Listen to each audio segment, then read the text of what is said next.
एक बार एक नौजवान लड़का भगवान बुद्ध के पास आता है और उनसे कहता है, बुद्ध, क्या आप मेरे एक सवाल का जवाब देंगे?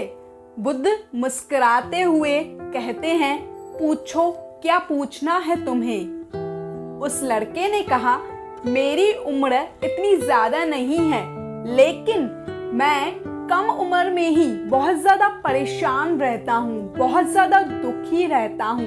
मैं आपसे यह जानना चाहता हूँ, अगर अभी से मेरे जीवन में इतने दुख हैं, तो अभी तो मेरा जीवन बहुत ज्यादा बाकी है। क्या दुख इसी प्रकार मेरे जीवन में बढ़ते रहेंगे?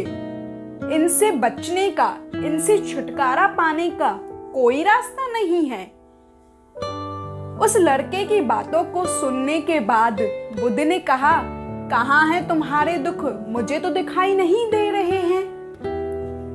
लड़के ने कहा, दुख तो मेरे अंदर है, मेरे भीतर है, वह आपको कैसे दिखाई देंगे? बुद्ध ने कहा, ठीक है, क्या तुम अपने दुखों को देख सकते हो? लड़के ने कहा, हाँ, मैं अपने दुखों को बहुत ही करीब से देख पा रहा हूँ। बुद्ध ने उससे कहा, ठीक है, बताओ तुम्हारे दुखों का मूल कारण क्या है? भगवान बुद्ध और उस लड़के के बीच में बातचीत ही चल रही थी, तभी वहां एक बौद्ध भिक्षु आ पहुंचता है और बुद्ध के कानों में कुछ कहने लगता है। इसके बाद भगवान बुद्ध उस लड़के से कहते हैं, चलो मैं तुम्हें आज जीवन का सत्य दिखाने के लिए एक जगह पर लेके चलता हूँ।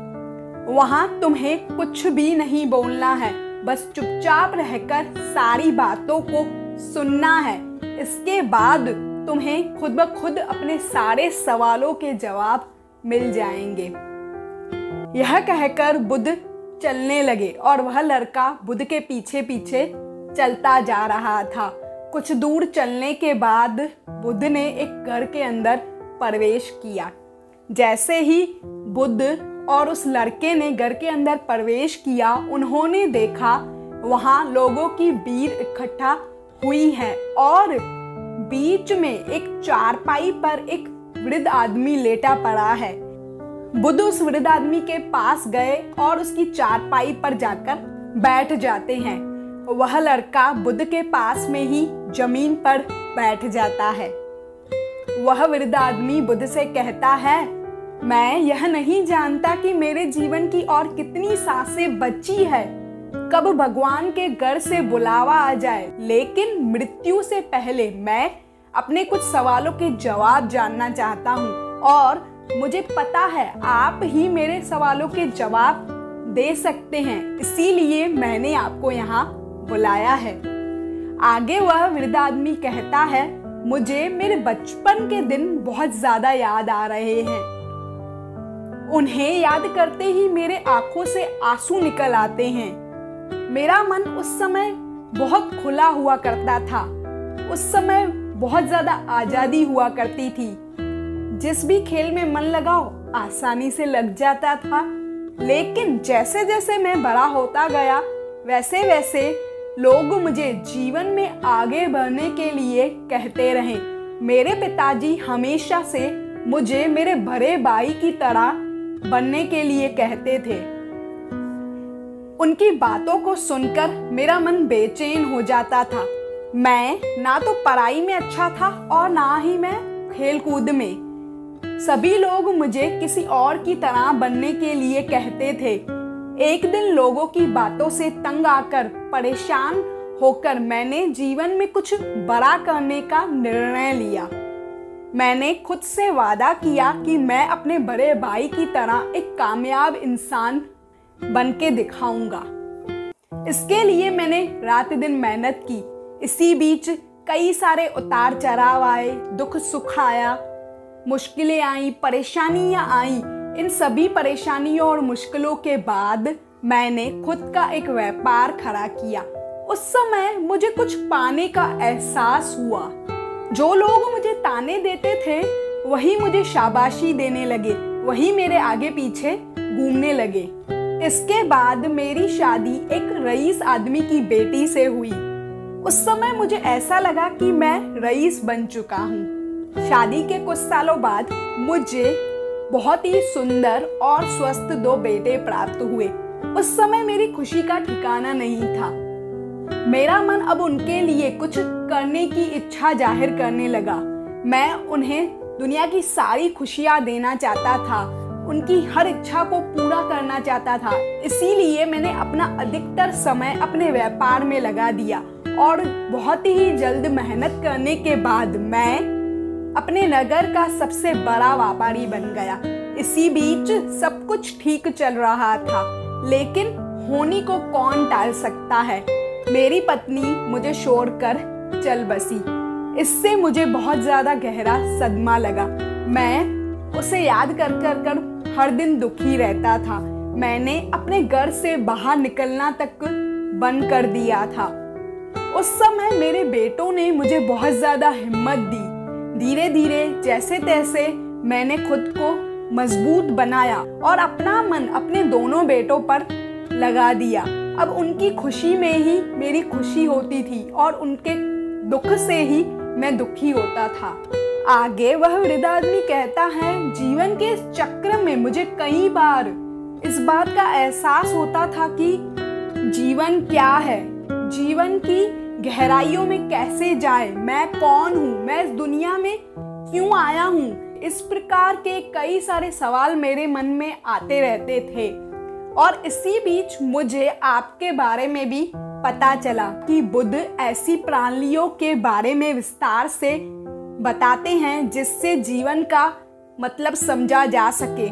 लेकिन मैं हमेशा से यह सोचता था कि पहले अपने जीवन से सारे दुखों को मिटा दूं, इसके बाद मैं ध्यान में अपना सारा ध्यान लगा दूंगा। और इसी कारण मैं कभी ध्यान नहीं कर पाता था। ऐसे ही समय कटता गया और बुढ़ापे में मैं बीमार पड़ गया। ऐसे तो मेरे जीवन में कोई कमी नहीं थी। मेरे बेटों ने मेरा बहुत अच्छा ख्याल रखा। मैंने अपने जीवन में बहुत कुछ हासिल भी किया, लेकिन अब मैं अपने जीवन में पीछे मुड़कर देखता हूँ तो मुझे यह लगता है कि मेरे बचपन के दिन सबसे प्रिय दिन थे। आगे वह वृद्ध आदमी कहता है कि मैं कुछ मिनटों का ही मेहमान हूँ। क्या आप मुझे कोई ऐसे सूत्र बता सकते हैं जिससे मैं सुकून से मर सकूं? मेरे मन के सभी सवाल खत्म हो जाएं। मैं मरना चाहता हूँ तो जीवन का सत्य जानकर फिर ही सुकून से मरना चाहता हूँ। उस वृद्ध आदमी की बातों को सुनने के बाद भगवान बुद्ध ने कहा, हर इंसान को अपने बचपन के दिन प्रिय क्यों होते हैं? क्योंकि उस समय उसे कोई चिंता नहीं होती है, वह आजाद होता है। उसके मन में कोई लालसा नहीं होती है। जिस भी काम में वह लग जाता है उसी काम में लगा रहता है। लेकिन जैसे जैसे इंसान की आयु बढ़ती है वैसे वैसे उसकी इच्छाएं बढ़ती हैं, उसकी कामनाएं बढ़ती है। इसीलिए वह हमेशा भविष्य की योजनाओं में लगा रहता है। वह अतीत के बारे में सोचता रहता है। इसी कारण वह वर्तमान में रहना भूल जाता है। और वहीं एक छोटे से बच्चे को देखें तो उसके लिए कोई भविष्य नहीं होता, कोई अतीत नहीं होता। उसके लिए तो केवल वर्तमान होता है और वह वर्तमान में आनंद से रहता है। तुमने अपना पूरा जीवन अपनी कामयाबी को, अपने बच्चों को, अपने पत्नी को और अपनी भविष्य की योजनाओं को बनाने में बिता दिया। तुम यही सोचकर रह गए कि पहले मैं अपने जीवन को व्यवस्थित कर लूं, इसके बाद मैं ध्यान करूंगा, मैं सत्य की खोज करूंगा। लेकिन इस कल में तुम यह भूल गए कि कल कभी नहीं आता है और भविष्य की योजनाएं कभी पूरी नहीं होती है। जैसे ही एक योजना पूरी हो जाती है उसके बाद फिर दूसरी योजना शुरू हो जाती है। लेकिन अब जब तुम्हारा आखिरी समय आ चुका है और मृत्यु तुम्हारी प्रतीक्षा कर रही है तो तुम्हें यह लग रहा है कि मैंने अपने जीवन में कुछ भी हासिल नहीं किया है। और वास्तव में तुमने अपने जीवन में जो भी हासिल किया है उसमें से तुम अपने साथ एक सुई भी नहीं लेकर जा सकते। अगर यही बात तुम उस वक्त समझ लेते कि मृत्यु कभी निश्चित होकर नहीं आती, वह तो कभी भी कहीं भी और किसी भी समय आ सकती है, तो तुम उसी वक्त सत्य की खोज में लग जाते। तुम कुछ ऐसा खोजने की कोशिश करते जो तुम्हारे साथ जा सके, जो तुम्हें शांत रहकर मरने के लिए कोई मार्ग दिखा सके। भगवान बुद्ध की सारी बातों को ध्यान से सुनने के बाद उस वृद्ध आदमी ने बुद्ध से कहा, यह तो मैं जानता हूँ कि मुझसे बहुत सारी गलतियां हुई हैं और मुझे वास्तव में जीवन की सार्थकता का भी गहरे में एहसास हुआ है, लेकिन फिर से मैं आपसे वही सूत्र जानना चाहता हूँ जिससे मैं सुकून से मर सकूं। क्या अब मुझे सत्य जानने की कोई जरूरत नहीं है?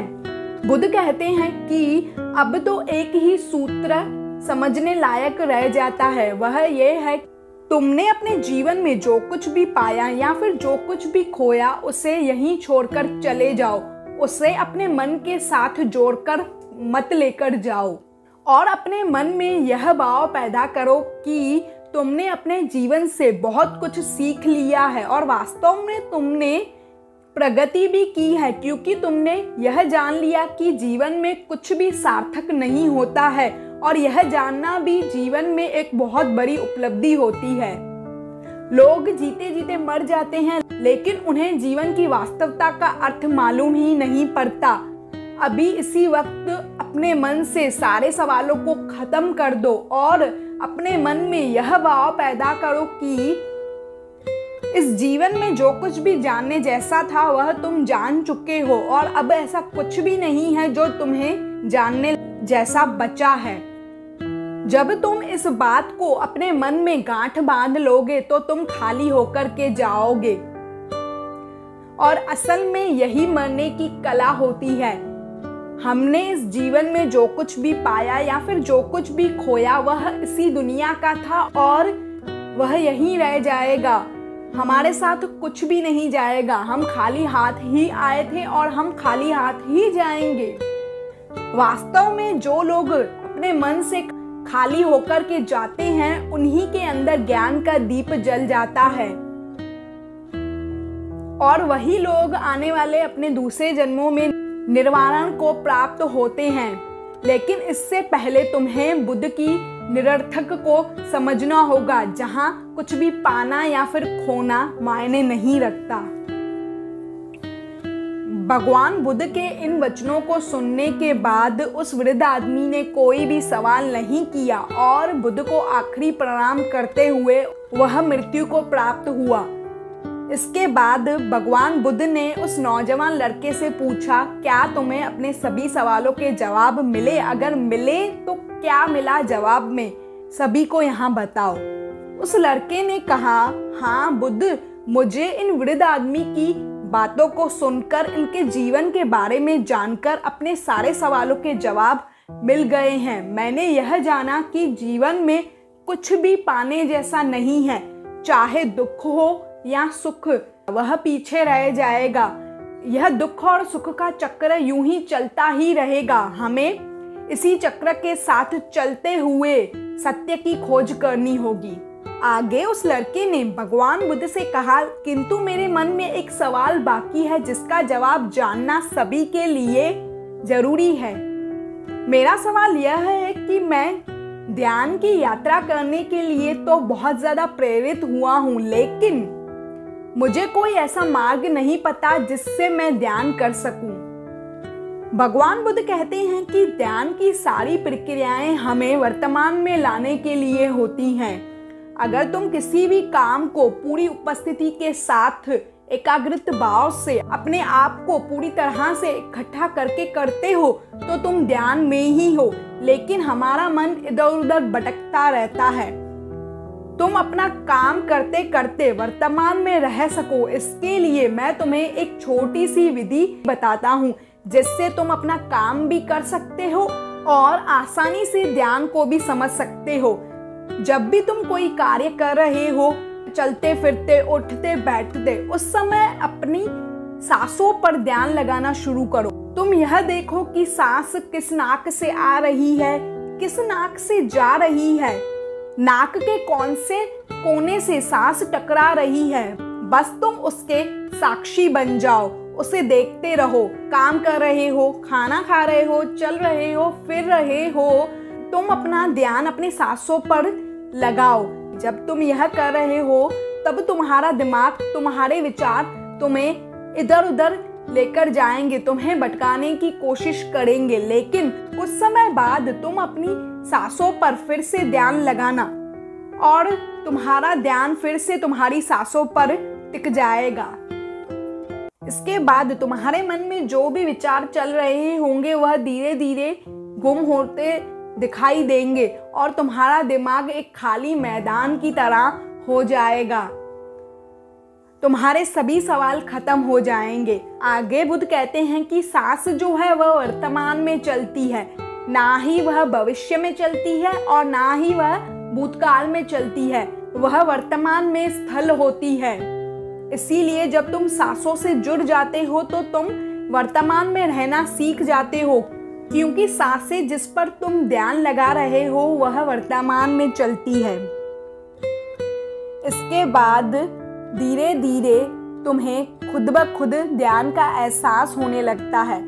इसके बाद तुम जो भी काम करोगे उस पर तुम्हारा मन पूरी तरह से एकाग्रित होगा। तो शुरुआत वहां से करो जहां तुम हो, अभी से करो, यहीं से करो, सांसों को पकड़ना शुरू करो। अगर वीडियो हेल्पफुल लगी हो तो इसे लाइक और शेयर ज़रूर कर दीजिएगा। अगर आप मेरी चैनल पर पहली बार आए हैं तो इसे सब्सक्राइब करे बिना मत जाइएगा। मिलती हूँ आपसे नेक्स्ट वीडियो में।